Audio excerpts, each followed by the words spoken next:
Everyone, आज का topic है सलाइवा, सलाइवरी सिक्रीशन।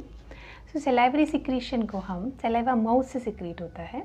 ओके, जब हम टेस्टी फूड खाते हैं या टेस्टी फूड इवन देखते भी हैं तो भी सलाइवा का सिक्रीशन स्टार्ट हो जाता है। इसका मतलब ये है कि जो सलाइवा का सिक्रीशन है वो before taking the food he start हो जाता है। इसको हम बोलते हैं cephalic phase of the salivary secretion. किसी भी सिक्रीशन को जो हम सिर्फ स्मेल से, साइट से, जैसे उस फूड को आपने देखा टेस्टी से, प्रेजेंटेशन भी इसलिए इंपॉर्टेंट होती है फूड की, तो उससे जब सिक्रीशन बढ़ जाता है उसको हम बोलते हैं सेफेलिक फेज ऑफ सिक्रीशन। तो इसका सेफेलिक फेज बहुत इंपॉर्टेंट होता है सलाइवा सिक्रीशन का। सलाइवा को हम इतने पार्ट्स में पढ़ेंगे। ग्लैंड्स, कौन कौन सी ग्लैंड्स होती हैं जो सलाइवा का सिक्रीशन करती हैं, सलाइवा सिक्रीशन की मैकेनिज्म्स क्या हैं, टाइप ऑफ ग्लैंड्स क्या है, देन इनका रेगुलेशन ऑफ सिक्रीशन कैसे होता है, कंपोजिशन ऑफ सलाइवा क्या होता है, फंक्शंस ऑफ सलाइवा, एंड फिर उसके बाद अप्लाइड फिजियोलॉजी पार्ट। तो सबसे पहले हम पढ़ते हैं कि जो ग्लैंड्स हैं वो कौन कौन से टाइप की होती हैं। हम यहाँ पे जो है ग्लैंड्स होती हैं मेनली मेजर ग्लैंड्स भी होती हैं, कुछ मेजर सलाइवरी ग्लैंड्स होती हैं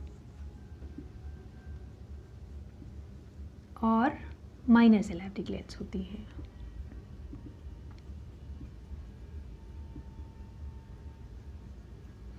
जो मेजर सलाइवरी ग्लैंड्स हैं वो है आपकी पैरोटिड ग्लैंड, सब मैंडिबुलर ग्लैंड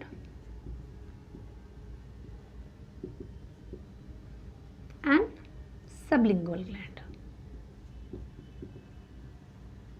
ओके, और बाकी बहुत सारी छोटी छोटी माइनर ग्लैंड्स भी होती है जो कि आपकी पैलेट पे, पैलेट की रूफ पे, फैरिंग्स के आसपास, ठीक है, टंग के आसपास, माउथ में बहुत सारी छोटी छोटी अलग अलग काफ़ी सारी ग्लैंड्स हो सकती हैं। बट मेजर ग्लैंड्स होती हैं parotid gland, submandibular gland and sublingual gland. Okay, दूसरा टाइप ऑफ ग्लैंड्स कौन कौन सी होती हैं। Type of gland, type of glands दो तरह की हो सकती हैं जिनका सिक्रीशन के हिसाब से। एक तो होता है जिनको हम बोलते हैं serous glands, they are serous gland. दूसरी होती हैं म्यूकस ग्लैंड्स। सीरस ग्लैंड्स में जो सिक्रीशन होता है वो वाटरी सिक्रीशन होता है, मतलब फ्लूइड जैसा सिक्रीशन होता है। म्यूकस ग्लैंड में जो सिक्रीशन है वो थोड़ा थिक सिक्रीशन होता है और म्यूकस सिक्रीशन होता है। तो ये होता है आपका वाटरी सिक्रीशन,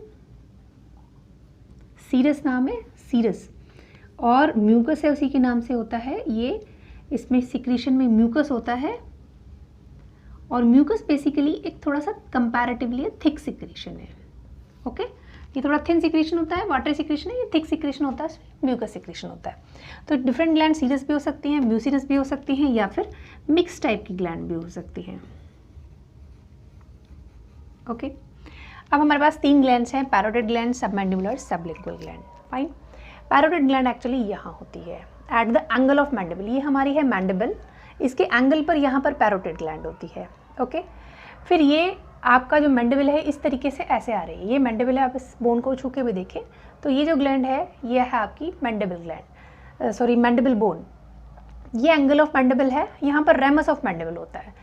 तो इस रेमस ऑफ मैंडिबल के पीछे जो होती है वो सबमैंडिबुलर ग्लैंड होती है, इसके अंदर सबमैंडिबुलर ग्लैंड है। ओके, और टंग के नीचे आपकी होती है सबलिंगुअल ग्लैंड। ओके, तो ये आपकी ग्लैंड होती है at the angle of mandible. Fine, submandibular gland होती है below the ramus of mandible. Fine, sublingual gland होती है बिलो दी टंग। फाइन, तो ये तीन ग्लैंड्स आपकी होती हैं। फिर जो पैरोटिड ग्लैंड है ये पैरोटिड ग्लैंड है और ये ग्लैंड है। पैरोटिड ग्लैंड जो है आपकी म्यूकस टाइप की ग्लैंड है और ये दोनों मिला के ये दोनों है सीरस टाइप की ग्लैंड। कैसे याद रखेंगे, S for serous, S for submandibular, S for sublingual. तो sublingual and submandibular glands are the serous gland and parotid gland are the mucous gland. Okay,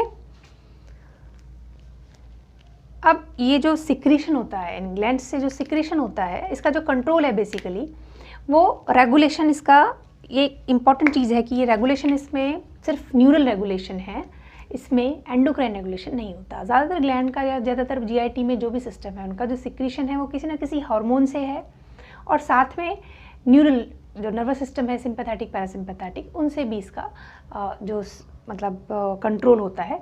लेकिन इसमें ख़ास बात ये होती है कि जो सलाइवा का सिक्रीशन है that is specifically neural control only. ये भी इम्पॉर्टेंट पॉइंट है कि इसका सिर्फ न्यूरल कंट्रोल होता है, नर्वस सिस्टम से कंट्रोल होता है, कोई हार्मोन इसको कंट्रोल नहीं करता।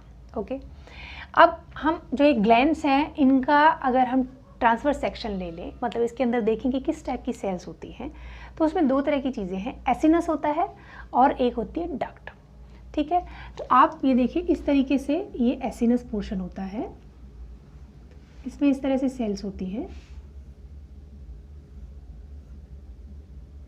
ये एसिनस है, ये सेल्स हैं, और ये डक्ट पोर्शन है, ये कहलाता है एसिनस और ये कहलाता है डक्ट।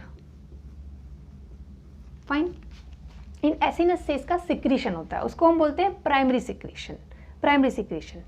फिर इस डक्ट में कुछ मॉडिफिकेशंस होते हैं सिक्रीशन में, जिसको हम बोलते हैं डक्टल मॉडिफिकेशन, और उसके बाद ये आपका फाइनल सलाइवरी सिक्रीशन मिलता है हमें। तो जब यहाँ से जो सिक्रीट होता है एक्चुअली, उस सिक्रीशन में क्या क्या होता है, उस सिक्रीशन में वाटर होता है, उस सिक्रीशन में सोडियम एंड क्लोराइड होते हैं। फाइन, तो ये जो प्राइमरी सलाइवरी सिक्रीशन में क्या क्या मिलता है, ये तीनों चीज़ें मिलती हैं प्राइमरी सलाइवा सिक्रीशन में। प्राइमरी सलाइवा सिक्रीशन क्या होता है, जो आपका एसिनस, ये पोर्शन पूरा एसिनस है, जो एसिनस सेल से निकलते हैं वो आपका ये कहलाता है। ऐसे यहाँ पे भी बहुत सारी एसिनस होते हैं, उनकी अपनी ग्लैंड होती है, फिर वो फाइनल डक्ट में मिल जाती है। ओके, इस तरीके से आपका सिक्रीशंस रहता है। तो प्राइमरी सिक्रीशन में वाटर है, सोडियम है और क्लोराइड है। फाइन, लेकिन जब ये डक्ट से आता है तो there is a ductal modification. इस डक्ट में कुछ मॉडिफिकेशन होते हैं। क्या मॉडिफिकेशन होते हैं, ये सोडियम और क्लोराइड को तो ले लेता है, एब्जॉर्ब कर लेता है, और उसके बदले पोटेशियम और बाइकार्बोनेट इनका सिक्रीशन कर देता है। सिक्रीशन कर देता है मतलब वो इस डक्ट के अंदर आ जाते हैं। जैसे आप यहाँ देखेंगे सोडियम का एब्जॉर्प्शन हो गया और क्लोराइड का भी एब्जॉर्प्शन हो गया, मतलब ये कहाँ चला जा रहा है, ब्लड में चला जा रहा है सोडियम, और ये तो इनका एब्जॉर्प्शन होता है, और इसके बदले में सोडियम के एक्सचेंज में पोटेशियम को इस डक्ट में सिक्रीट कर दिया, जिसको बोलते हैं सिक्रीशन ऑफ पोटेशियम, और क्लोराइड के बदले सिक्रीशन होता है बाइकार्बोनेट का। ठीक है, तो डक्टल मॉडिफिकेशन में क्या हुआ, किस किस का सिक्रीशन हो रहा है, पोटेशियम और बाइकार्बोनेट का सिक्रीशन हो गया, और सोडियम एंड क्लोराइड का एब्जॉर्प्शन हो रहा है। लेकिन this duct is impermeable to water.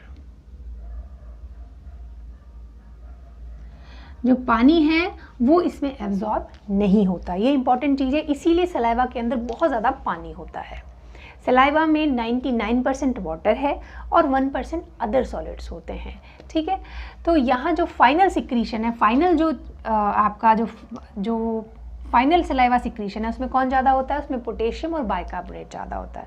जो प्राइमरी सिक्रीशन है, जो एसिनस से सिक्रीशन हुआ, उसमें कौन ज़्यादा है, सोडियम एंड क्लोराइड ज़्यादा है। ठीक है, दूसरा एक चीज़ देखते हैं, जब ये प्राइमरी सिक्रीशन होता है ये बिल्कुल ऐसा होता है जो ब्लड से ही सब आ रहे हैं, सब सिक्रीशन जो है ब्लड के से सेल्स जो है प्रोड्यूस कर रही हैं, और ये होता है आइसोटोनिक टू प्लाज्मा, मतलब इसकी टोनिसिटी जो होती है वो आइसोटोनिक होती है। लेकिन जो फाइनल है, क्योंकि पानी तो एब्जॉर्ब हुआ नहीं, सॉल्ट वोल्ट कुछ एब्जॉर्ब हो रहे हैं कंपैरेटिवली, जो फाइनल सिक्रीशन है वो होता है हाइपोटोनिक। हाइपोटोनिक मीन्स जो टोनिसिटी कम होती है, जिसमें पानी ज़्यादा है, सॉल्ट कम है, तो फाइनल जो सिक्रीशन है वो हमारा होता है हाइपोटोनिक। ठीक, तो ये आपकी मैकेनिज्म है। अब ये जो कंट्रोल है, जो रेगुलेशन हम बात कर रहे हैं, regulation of the saliva is depend on, number 1 is flow of the saliva, और दूसरा होता है आपका, ये होता है आपका ऑटोनॉमिक नर्वस सिस्टम से। तीसरा जो होता है cephalic phase of the secretion. Cephalic phase किस बात पे डिपेंड करती है, ये आपका जैसे टेस्ट ऑफ द फूड है, स्मेल ऑफ द फूड है, okay, site of the food है, इन सब से जो है सलाइवा का सिक्रीशन बढ़ जाता है। तो फ्लो ऑफ सलाइवा से कैसे इफेक्ट हो रहा है, देखिए अब अगर इसमें फ्लो बहुत ज़्यादा है सपोज करिए, तो बहुत तेज़ी के साथ फ्लो आ रहा है, इसलिए इसको ये एक्सचेंज का टाइम नहीं मिल पाएगा। तो जो फाइनल सिक्रीशन होगा उसमें कौन ज़्यादा होगा, सोडियम और क्लोराइड ज़्यादा होंगे, या ये कह सकते हो पोटेशियम और कार्बोनेट कम होंगे, क्योंकि इस एक्सचेंज का टाइम नहीं मिला। और अगर फ्लो कम है, सलाइवा का जो फ्लो है वो स्लो है कह सकते हो, अगर स्लो होगा तो इस एक्सचेंज का टाइम अच्छे से मिल जाएगा, इसलिए उसमें क्या ज़्यादा होगा, पोटेशियम और बाइकार्बोनेट उसमें ज़्यादा मिलेंगे अगर ये होगा। तो फ्लो के ऊपर डिपेंड करता है। दूसरा ऑटोनॉमिक नर्वस सिस्टम पे इफेक्ट करता है। ऑटोनॉमिक नर्वस सिस्टम में दो होते हैं आपके, एक सिंपैथेटिक है और एक पैरासिम्पैथेटिक है। सेम जैसे जीआईटी की सारी चीज़ें होती हैं, मैंने आपको बताया था पैरासिम्पैथेटिक से जीआईटी के सारे सिक्रीशंस बढ़ जाते हैं, सिंपैथेटिक से सिक्रीशंस घट जाते हैं। जीआईटी की मोटिलिटी पैरासिम्पैथेटिक से बढ़ती है और सिंपैथेटिक की घट जाती है। तो पैरासिम्पैथेटिक से there will be increase secretion of saliva and there will be decrease secretion of saliva by sympathetic system. तो ये हो गया आपका regulation by flow of saliva, autonomic nervous system by taste, sight and the smell of the saliva. Fine. अब आता है composition of saliva. Composition of saliva में 99% is water and 1% are solids. Fine. अब उस सॉलिड में भी organic substance होते हैं एंड इनऑर्गेनिक सब्सटेंस होते हैं। ओके तो ऑर्गेनिक सब्सटेंसेस में क्या क्या है और इनऑर्गेनिक सब्सटेंसेस में क्या क्या है। इनऑर्गेनिक सब्सटेंसेस अभी हमने पढ़ लिया है, सोडियम है, क्लोराइड है, पोटेशियम है, बाइकार्बोनेट है, थोड़ा कैल्शियम और मैग्नीशियम भी इसमें होता है। फाइन। तो ये जो है सारे के सारे इनऑर्गेनिक सब्सटेंसेस हैं। ऑर्गेनिक सब्सटेंस में टाइलिन एंजाइम है, टाइलिन का नाम है salivary amylase, salivary amylase which is for carbohydrate digestion. ठीक है। इसमें लाइसोजाइम होता है और इसमें इम्यूनोग्लोबुलिन होता है, IgA। ये दोनों ही प्रोटेक्टिव काम करते हैं, लाइसोजाइम भी और IgA भी दोनों ही प्रोटेक्टिव काम करते हैं। इसमें एक सब्सटेंस और होता है कैलिक्रेन, कैलिक्रेन भी इसमें एक सब्सटेंस होता है। फिर जैसे ब्लड ग्रुप है, उसके ब्लड ग्रुप के जो सब्सटेंसेस हैं वो भी इसमें होते हैं। Not very important to remember, but ptyalin, lysozyme, IgA and kallikrein, ये कुछ इंपॉर्टेंट चीज़ें हैं जो उसका कंपोजिशन बनाते हैं। अब आता है फंक्शंस ऑफ सलाइवा। अब सलाइवा के क्या क्या फंक्शंस हो सकते हैं। सबसे पहला है कार्बोहाइड्रेट डाइजेशन, आपने पढ़ लिया, क्योंकि सलाइवरी एमाइलेज है, टाइलिन एंजाइम है जो कि कार्बोहाइड्रेट का डाइजेशन करता है। दूसरा, आप जानते हैं कि सलाइवा आप कंटिन्यूस बोलते हैं तो बोलने के लिए भी ये सलाइवा हेल्पफुल है, बिकॉज आपका जो टंग है वो मॉइस्चर रहता है, इसलिए ये स्पीच के लिए इम्पॉर्टेंट है। So it is helpful for speech. Number 2।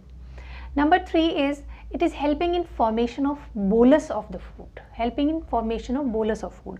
जो फूड है उसका एक बोलस टाइप का ये बना लेता है, जिससे कि उसको स्वेलोविंग में हेल्प मिलती है। तो you can say that it helps in swallowing of the food also. So speech, formation of bolus and swallowing में ये हेल्प करता है। तीसरी चीज़, ये इम्यूनिटी में भी काम करता है, because they have lysozyme and IgA immunoglobulin, that's why it prevents the bacterial infection. ये वहीं पर थोड़ा सा उनको मारने की कोशिश करता है, किल करने की कोशिश करता है। So they are helpful for immunity of the body also. Okay.